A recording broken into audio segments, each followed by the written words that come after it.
Hello everyone, and welcome back to the Alien vs. Predator Galaxy YouTube channel. This is AJ, aka VoodooMagic, and today we're going to explore, ta-da, Legendary Encounters, a Predator deck building game. Look at this box cover art, beautiful isn't it? It's still sealed and factory fresh, and what we're going to be doing here is a complete unboxing, examine some of its gameplay, and finish this video off with a mini review. So let's get this box turned around, turn around. And I've been looking forward to delve into this game for a while now. It's made by Upper Deck and released in 2015. Let's read this official description of the game, shall we?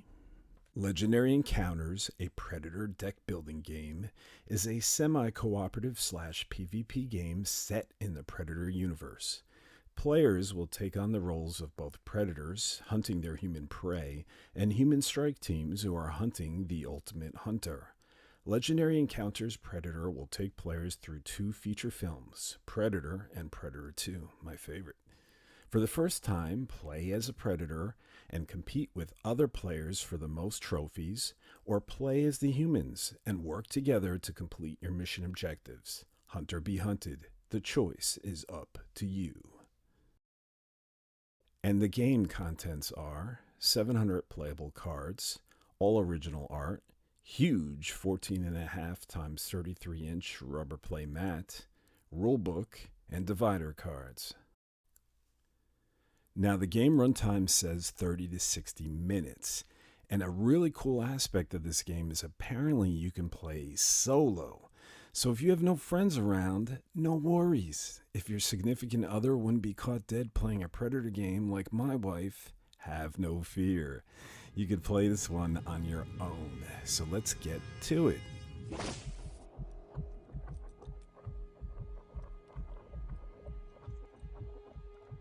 So first we have the Legendary Encounter Predator deck building game rulebook. Hopefully it's not too complicated to learn. Now in the middle here, it looks like we have the, it's soft, like a mouse pad, the 14 by 33 playmat. I'm not sure if I prefer a playmat over a game board. We'll have to check it out. Man, look at all these cards. Full disclosure, I learned through a friend that none of these cards are going to be in order. Apparently Upper Deck doesn't sort and package legendary game cards in any kind of sequence, so it's up to the consumer to unpack all of these and organize them. And apparently there's a lot of categories and subsets that can take like 1 to 2 hours to sort. So I am definitely not looking forward to that at all. It's a lot of cards. Okay, and then we have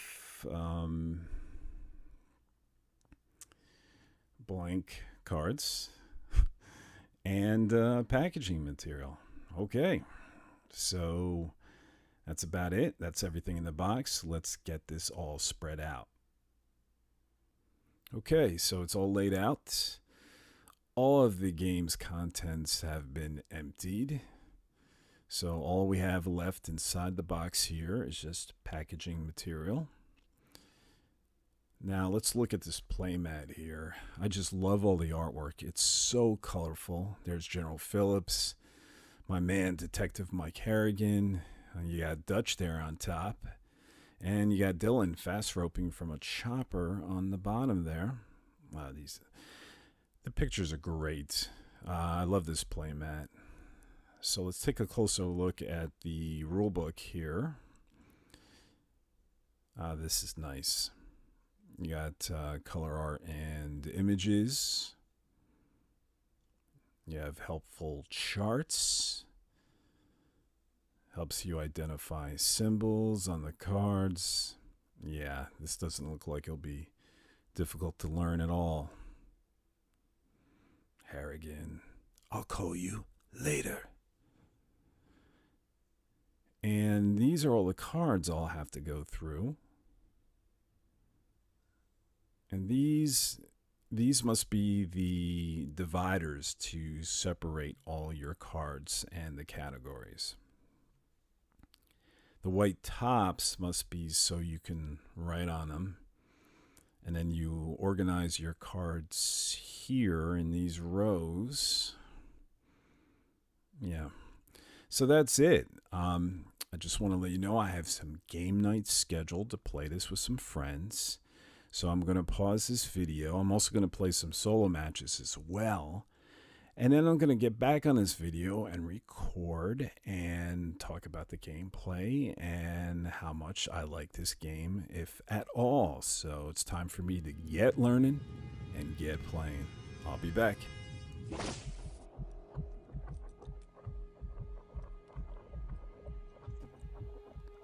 Alright, so I've had an opportunity to play Legendary Encounters Predator deck building game about 6 or 7 times, and there's really 2 ways you can play. You and your friends can play as humans cooperatively, working together at the very least to survive and escape the Predator, or at the very most actually defeat and kill the Predator like Dutch and Harrigan did.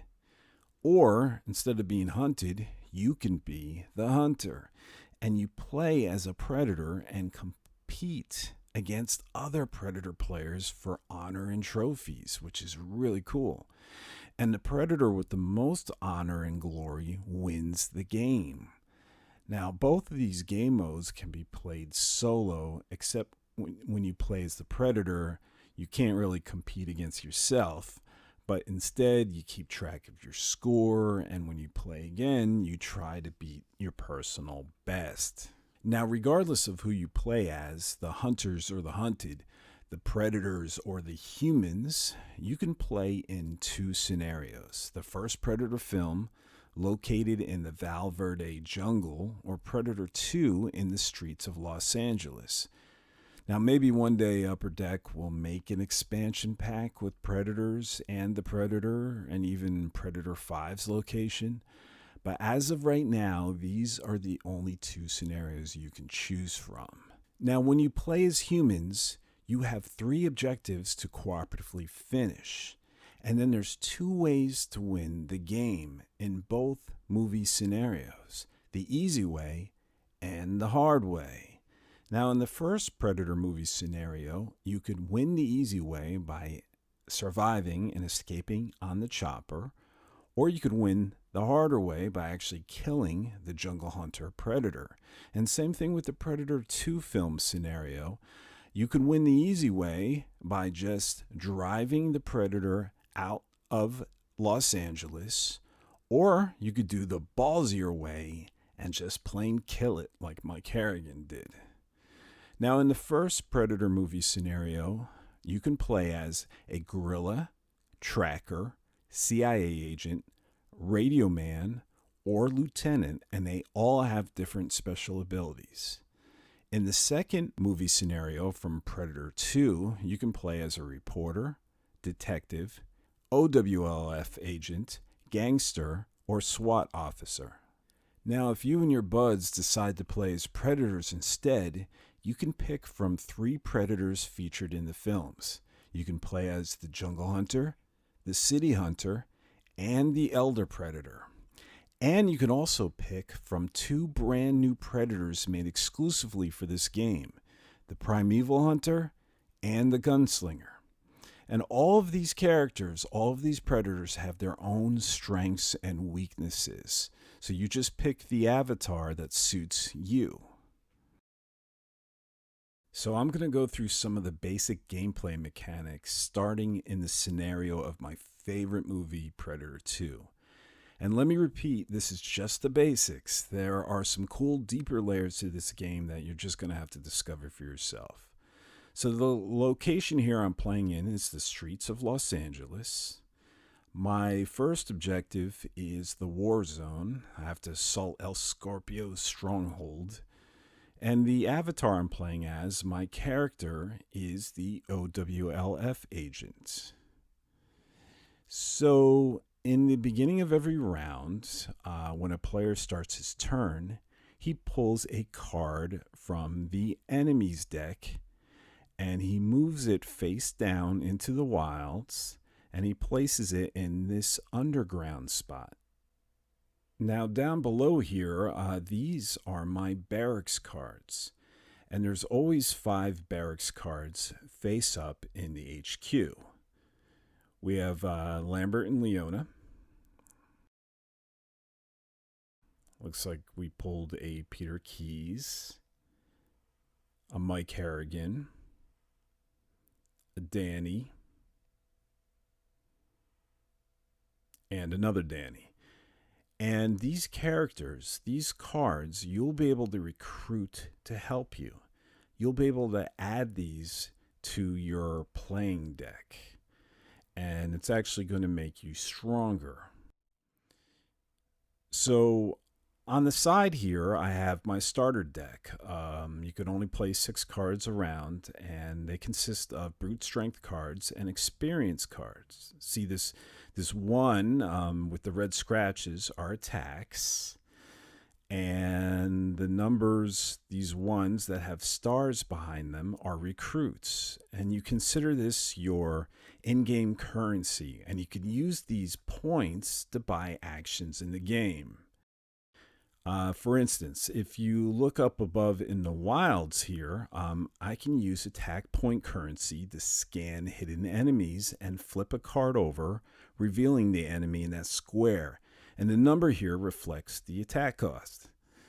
And down below here, I can use my recruit point currency to purchase a card and add it to my starter deck. And the cost is in these circles here. And it's going to make my deck that much stronger when I have exhausted the cards and reshuffle them. So let's say I want to reveal the enemy approaching in the wilds. If I theoretically have 4 attack points in my hand of cards, I could discard 4 attack points and scan the enemy. So let's go ahead and draw 4 cards. It's 1, 2, 3. Where's the 4th one? Here we go. And now we've spent 4 attack points, and that's the cost to scan this enemy. So let's reveal what this enemy is. It's a Scorpion Enforcer, which will take 3 attack points to kill. Now, I don't have enough points now. If I did, I could kill it, but it's likely something I'm going to have to try killing in a future round. So now let's use some of those recruit points as well. Let's say theoretically in my hand, I also had 2 recruit points to spend. So I could discard 2 cards and purchase/recruit this Danny card.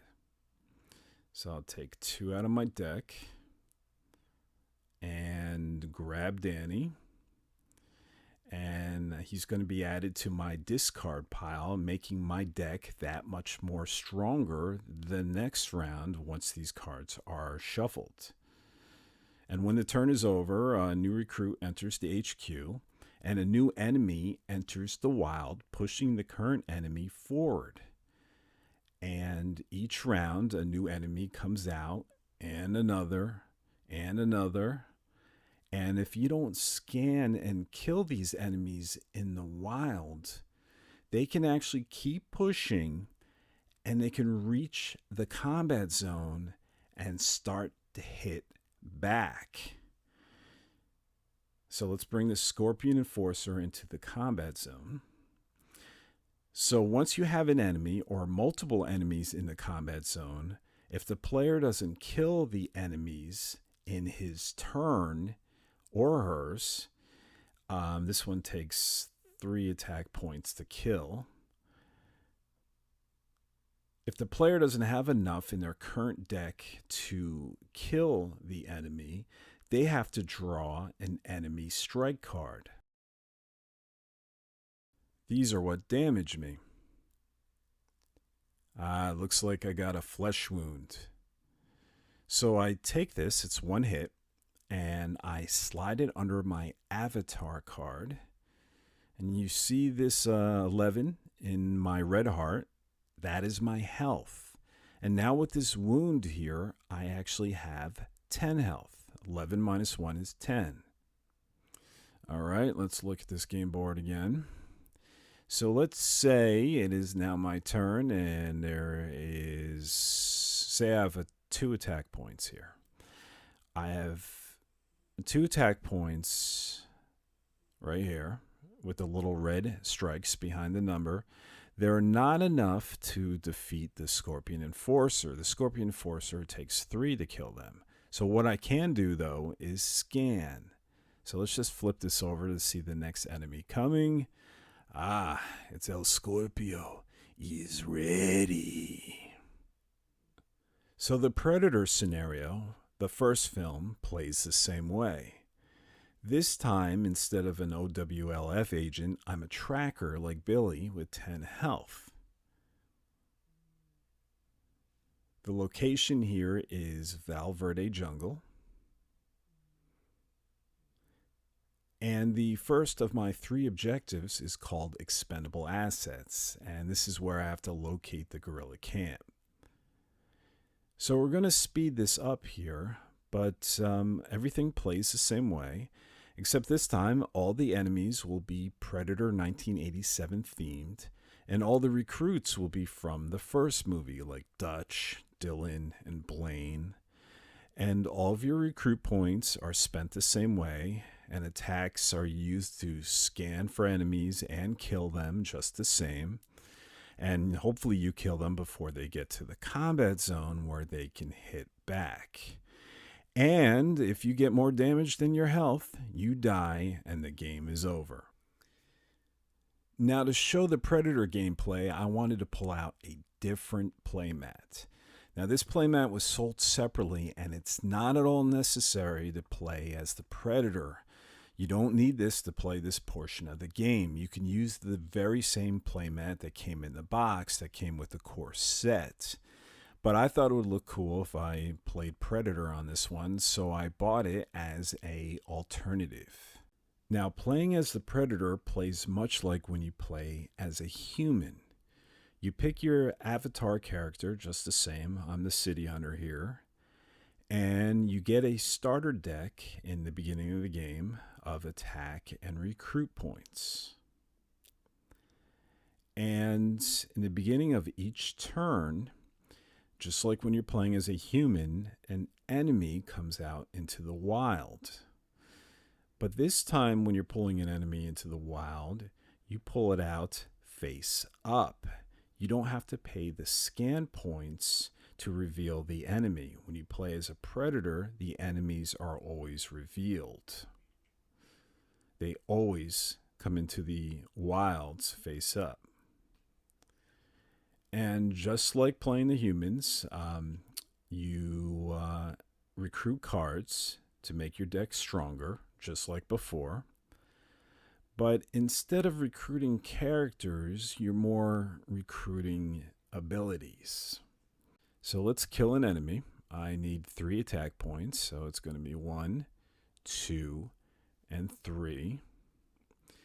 But this time, as a Predator, when you kill an enemy, this number in the little blue circle is honor points, and that's a number that you keep and accumulate with every kill. You keep track of them, and that's how you end up winning the game. And the rounds continue like what we're used to, but sometimes there are some real wild dynamics that occur as the game progresses. Like, check out this gear card. When it comes into play, you draw from the gear deck and give that item to the nearest enemy. So the gear deck here reveals a submachine gun, and it gives an enemy a +3 attack. And that's all we need, right? But El Scorpio is now armed with another weapon, a submachine gun, making him that much harder to kill. And just like all the previous scenarios, you know, every time a round continues or there's a new turn, a new enemy comes out. This one is interesting. A police officer. When a police officer enters the wild, she arrests any enemies next to her. The enemy card goes behind the police officer, and it's not dead, but it can't be attacked unless you kill the police officer first that has that particular villain under arrest. It's just one of the very wild and very fun mechanics in this game. So let's just flip over some more enemies here, just for fun. We got another Scorpion Enforcer. Ooh, trap, fire. And that might be spreading around, or a human set a trap for us. Another police officer. We got Voodoo Posse thugs. Wow, a lot of thugs hanging around in this deck. Oh, you got Goldtooth. Look at that. And Danny, both worthy praise. And as the Predator, the game ends when you die or when you actually kill the ultimate prey. And in this scenario, it would be Mike Harrigan. So again, most enemies can't hurt you unless they move into the combat zone. So let's speculate. El Scorpio gets there. You're the Predator, it's your turn, and you don't have the 8 attack points to kill El Scorpio. If you remember, he has 3 from the submachine gun plus 5 on the card, and you don't have enough. Then the current player who's playing a Predator draws an enemy strike card and takes that damage. Great, I lost my hand. And that's 3 points of damage that is taken away from my health. So the City Hunter, now handless, who had 12 health, now has 9. Now in this game, you can also heal. You can recruit med kits, but for now, the City Hunter only has 9 health left. Now the really cool aspect of being a Predator is, unlike the human cooperative mode, as a Predator, you can play competitively, even attack and kill each other. Now in this game, there are 2 Predators playing, the Primeval Hunter versus the Gunslinger Hunter. Both Predators are wounded. The Primeval lost 4 health, and the Gunslinger only lost 1. So the Gunslinger is obviously in better shape. And the Gunslinger has accumulated 3 honor points, while the Primeval Predator has only gathered 2. So right now, the Gunslinger is winning the game. Now, if you notice, both Predators have honor points themselves to accumulate. So if you kill another Predator honorably, you add those to your honor points total. Now, how you duel is, if the turn you're in permits it, and not every turn permits it, the number 3 over the black here is the Predator's defense. So if you have 3 attack strikes in your deck to spend, you can hurt an opponent and make them draw an enemy strike card. You can only attack another Predator in certain situations, though, and attacking each other is optional if it suits your current strategy. And the game ends if one of the Predators die, or if one of the Predators kills the ultimate prey, like this Dutch card. Then the game ends, and whoever has the most honor points wins the game. Now, sometimes kills are dishonorable. Like, look at this unarmed Anna card. You kill her, it's a negative to your total honor points. But why you might want to kill her is she's a runner. And runners, unlike other enemies, moves 2 spaces every turn.